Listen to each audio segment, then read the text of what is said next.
بسم اللہ الرحمن الرحیم۔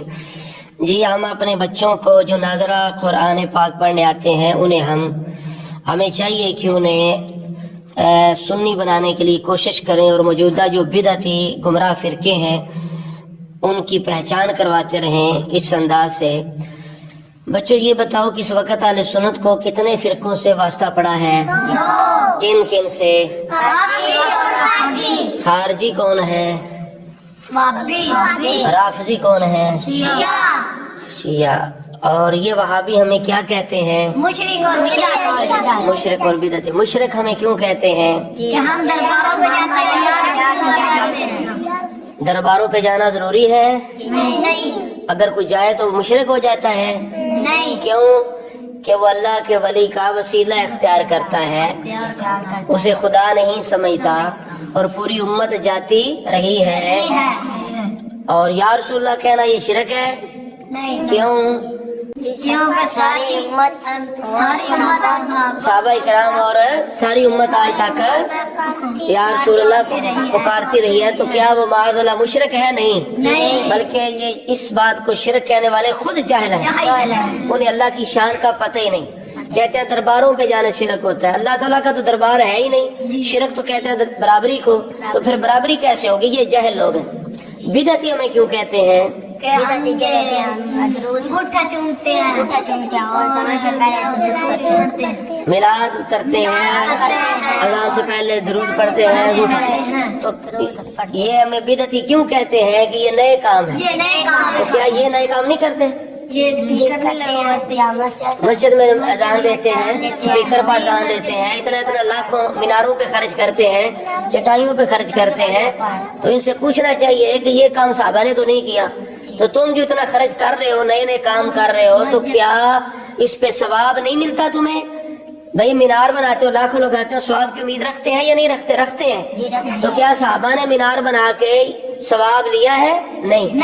تو یہ سارے نئے کام کرتے ہیں، اس وقت انہیں صحابہ کا عمل یاد کیوں نہیں آتا؟ یہ بدعتی کیوں نہیں بنتے؟ تو پتہ چلا یہ خود بدعتی ہیں اور جہل ہیں اور صرف امت کے اندر انتشار ڈالتے ہیں، تفرقہ ڈالتے ہیں۔ اچھا شیعہ کون ہے؟ ان کی نشانی کیا ہے؟ وہ کالے جھنڈے لگاتے ہیں، ماتم کرتے ہیں۔ ان کا عقیدہ کیا ہے؟ صحابہ کو کیا کہتے ہیں؟ وہ صحابہ کو باطل مانتے ہیں۔ کس صحابی کو؟ حضرت ابو بکر صدیق، حضرت عمر فاروق، حضرت عثمان، حضرت امیر معاویہ۔ اور زیادہ گستاخی کس کی کرتے ہیں؟ حضرت امیر معاویہ کی۔ تو سب سے زیادہ بندہ جب شیعہ بنتا ہے تو کہاں سے شروع ہوتا ہے؟ سب سے پہلے کس صحابی کو گستاخی کرتا ہے؟ حضرت امیر معاویہ۔ حضرت امیر معاویہ کی۔ جو حضرت معاویہ کے بارے میں اچھی بات نہ کرے وہ گمراہ ہے، وہ سنی نہیں ہے، اسے پیار سے سمجھانا چاہیے، سمجھ آئے تو ٹھیک ہے، نہیں تو اسے دفع کر دینا چاہیے۔ حضرت ابوبکر صدیق کو کیا کہتے ہیں شیعہ؟ کہ باغ چھین لیا، انہوں نے کیا کیا؟ حضرت عمر نے کیا کیا؟ دروازہ گرا دیا اور دروازہ جلا دیا۔ یہ سب جھوٹ ہے، لعنت اللہ علی الکاذبین، کیونکہ وہ اولین مہاجرین ہیں، اللہ نے ان کی شان بیان فرمائی ہے، ٹھیک ہے؟ اور حضرت علی نے ان کے پیچھے نمازیں پڑھی ہیں، ان کی بیعت کی ہے، بچوں کے نام رکھے، اور یہ باغ جو ہے یہ حضرت علی کے پاس بھی آیا تھا، انہوں نے بھی وہی فیصلہ کیا جو حضرت ابو بکر صدیق، عمر فاروق، عثمان غنی نے کیا، ٹھیک ہے؟ تو اما صدیقہ کو بھی گالیاں دیتے ہیں۔ حضرت امیر معاویہ کو کیوں گالیاں دیتے ہیں؟ کہ وہ انہوں نے حضرت علی سے جنگ کی، حضرت علی سے انہوں نے جنگ کی۔ تو جنگ کرنے سے بندہ کیا ہو جاتا ہے؟ کافر تو نہیں ہوتا جنگ کرنے سے۔ تو پھر حضرت علی نے ان سے صلح بھی کر لی، یعنی جنگ بند کر دی۔ حضرت امام حسن نے ان کی بیعت بھی کی، ان کو امامت دے دی اور حکومت چھوڑ دی۔ تو حضرت علی نے، حضرت امام حسن نے اتنا اعتبار کیا، تو جو بندے حضرت علی اور امام حسن کا نام لے کر ان کی توہین کریں تو ان کا ان کے ساتھ کوئی تعلق نہیں، ان کے ساتھ رشتے کرنے چاہیے، ان کا جنازہ پڑھنا چاہیے، کیونکہ یہ صحابہ کو گالیاں دیتے ہیں۔ جو ہمارے باپ کو، ماں کو، پیر کو، استاد کو گالیاں دے، ہم اس سے رشتہ نہیں کرتے، ان کا جنازہ نہیں پڑھتے۔ تو لہذا ہمیں چاہیے کہ ہم ان سے دور رہیں، فساد بھی نہ کریں، اپنے ملک کو بھی بچائیں، اپنے ماحول کو بھی بچائیں، جی فتنہ بھی نہ ہو، اور کام بھی سانپ بھی مار جائے اور لٹھ بھی بچ جائے. یعنی طریقے سے تبلیغ کرنی ہے، فساد فتنہ نہیں کرنا. ہم چونکہ امن والے لوگ ہیں، فساد والے لوگ نہیں ہیں، تو لہٰذا ان شیعوں سے وہابیوں سے بچ کر رہنا چاہیے، اور یہ بالکل گمراہ لوگ ہیں. تو لہٰذا اللہ تعالی ہمیں ہماری نسلوں کو ان سے بچائے. حضور صلی اللہ علیہ وسلم کے لیے کوئی خصوصیت نہیں، اور یہ گنبد بنانے والے یہ بدعتی شریفی تھے، اور یہ 7ویں صدی ہجری اور 6ٹھی صدی کے آخر میں یہ گنبد تعمیر ہوئی، اور اس پھر ترکیہ حکومت نے اس کے اوپر گرین کلر لگایا جس کو گنبد خضرا کہا جاتا ہے. تو اس کے توڑنے کا حکم اللہ کے رسول صلی اللہ علیہ وسلم نے دیا ہے، بے شک دیا ہے، اور چونکہ اس میں ایک فتنے کی بات ہے اس لیے اس سے روکا گیا ہے. رکی ہوئی وہ بات انشاءاللہ تعالیٰ وقت آئے گا تو وہ بھی ٹوٹ جائے گا، اس میں کوئی مسئلہ نہیں ہے، کیونکہ اللہ کے نبی نے نہ علی خدا ہے نہ خدا سے جدا ہے، پھر کیا بلا ہے؟ نہ علی خدا ہے نہ خدا سے جدا ہے، پھر کیا بلا ہے؟ اللہ کی قسم دنیا کے جھوٹوں میں سے بہت بڑا جھوٹ کربلا کی یہ کہانی ہے. اللہ کی قسم دنیا کے جھوٹوں میں سے بہت بڑا جھوٹ کربلا کی یہ کہانی ہے. اگر یہ اسلام کا واقعہ ہوتا، اگر یہ کفر اور اسلام کی جنگ ہوتی، تو آج یزید رحمت اللہ علیہ کی سمائی کسی اور کتاب سے نہیں، انہی کی کتاب سے.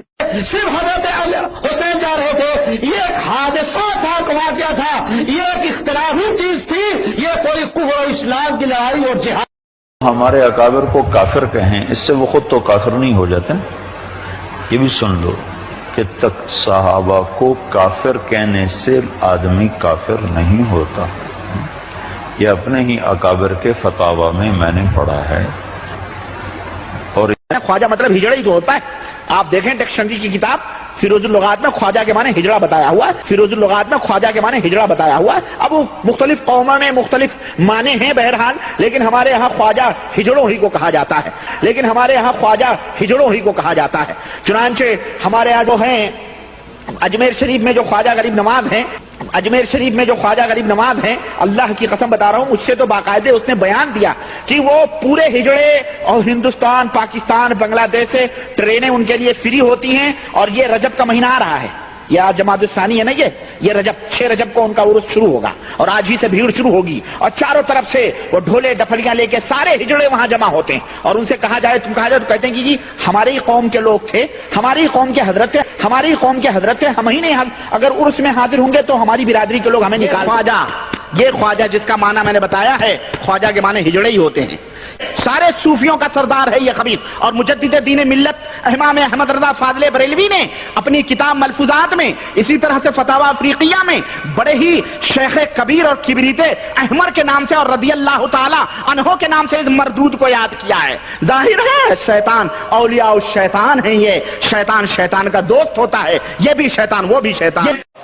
علی اللہ نہیں ہے، علی اللہ کا خالق ہے، علی اللہ کا رب ہے، علی اللہ کا رازق ہے، علی اللہ کے بہت اوپر ہے. اللہ کی معراج کیا ہے؟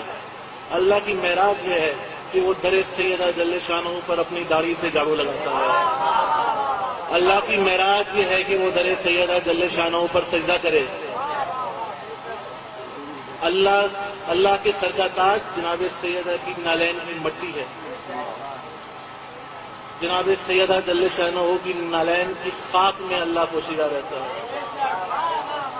یہ ہے توحید. ہم کوئی توحید کے منکر نہیں ہیں، ہم کوئی نصیری نہیں ہیں.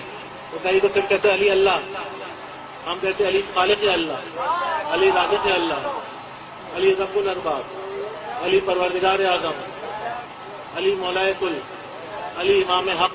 جہاں رحمان نے اپنے اولیاء بنائے ہیں وہاں شیطان بھی مخلوق الہی ہی ہے. قرآن مجید میں شجرہ طیبہ اور شجرہ خبیثہ کی بات ہے. شجرہ طیبہ سے مراد نبی اور خاندان نبی ہیں، اور شجرہ خبیثہ سے مراد فرعون، نمرود، حامان، شداد، معاویہ ہے. نبی کی رحلت کے بعد سب مرتد ہو گئے تھے الا ثلاثۃ نفر، سوائے 3 لوگوں کے. کہ نبی جہاں رحمان نے اپنے اولیاء بنائے ہیں وہاں شیطان بھی مخلوق الہی ہی ہے. قرآن مجید میں شجرہ طیبہ اور شجرہ خبیثہ کی بات ہے. شجرہ طیبہ سے مراد نبی اور خاندان نبی ہیں، اور شجرہ خبیثہ سے مراد فرعون، نمرود، حامان، شداد، معاویہ ہے.